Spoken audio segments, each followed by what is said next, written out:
Essay number 11, The Happiness of Excellence. There's this Marine-turned-philosopher named Eric Greitens who has this theory that completely changed how I think about happiness. He says there are three types of happiness, and they're like primary colors. You need all three to create the full spectrum of a life worth living. Miss one, and entire shades of human experience become impossible. The first is the happiness of pleasure. This is the simple, sensory stuff. It's that first sip of coffee in the morning when you really need it. The smell of rain on hot pavement, getting into bed with fresh sheets after a long day, your favorite song coming on at exactly the right moment. It's immediate, it's physical, and it's fleeting. This is the happiness we're all familiar with, the one we chase most often, the one consumer culture is built on selling us. The second is the happiness of grace. This is gratitude in its purest form.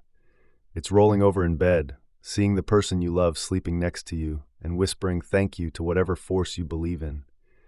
It's that moment when you stop wanting what you don't have and suddenly see the abundance of what you do have. It's humility and awe and connection to something greater than yourself.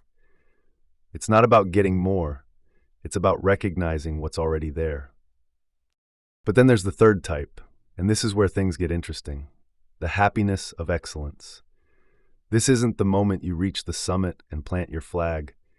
It's falling in love with the climb itself. It's the satisfaction that comes from meaningful work, from the pursuit of something difficult and worthwhile. It's what psychologists call flow, that state where you're so absorbed in what you're doing that time disappears. Here's the thing Greitens points out that absolutely floored me. Just like you can't make green without yellow, you can't make a complete life without all three types of happiness. One cannot replace another. We need them all, but we keep trying to substitute one for another, and that's where everything falls apart. Think about it. How many people do you know who try to fill the void of meaningful work with endless pleasures? The person who hates their job but lives for the weekend, bouncing from one sensory experience to another, wondering why they still feel empty. They're trying to make blue with lots and lots of red. It doesn't work. Pleasures will never make you whole. Or consider the workaholic who's achieved excellence in their field, but never stops to feel grateful, never allows themselves simple pleasures.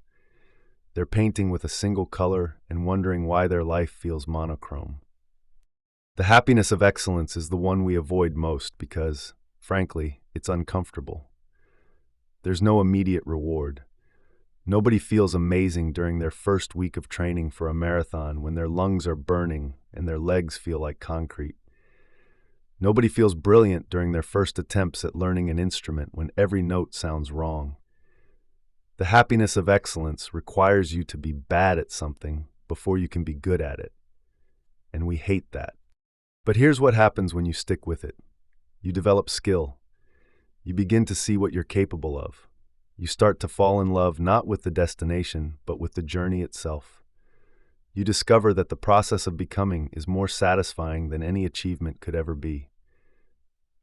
This is the work of emotional resilience. It's the highest level on Maslow's hierarchy of needs, self-actualization. It's measured, deliberate, and consistent. It's not fueled by the sparks of passion that burn out quickly, but by the steady embers of resolve that can burn for years. Context matters for all three types of happiness. Someone who hasn't eaten for 3 days is going to be way more tuned into the happiness of pleasure than someone who takes food for granted.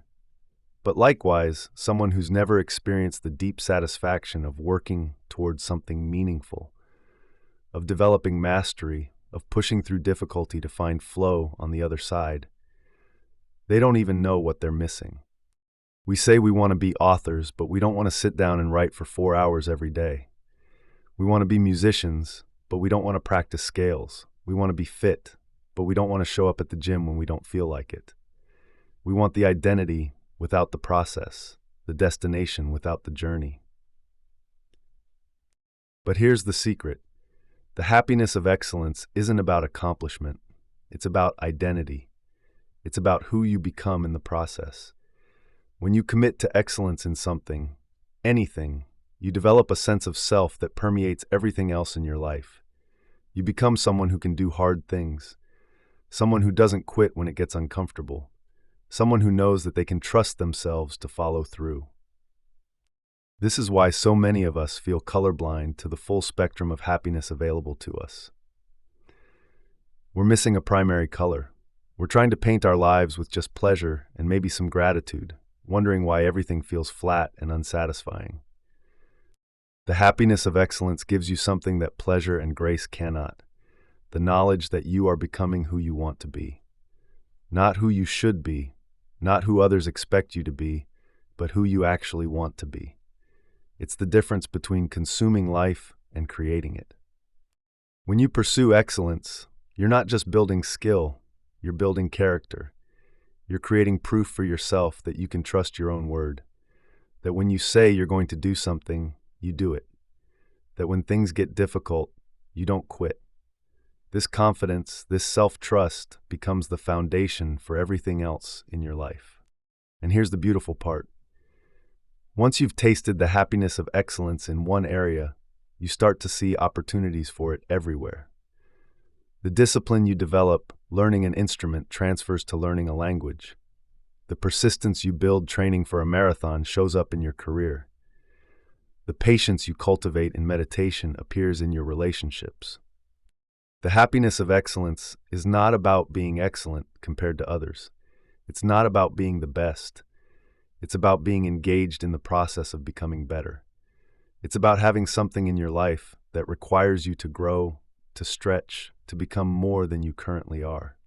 This is what we're really seeking when we say we want purpose.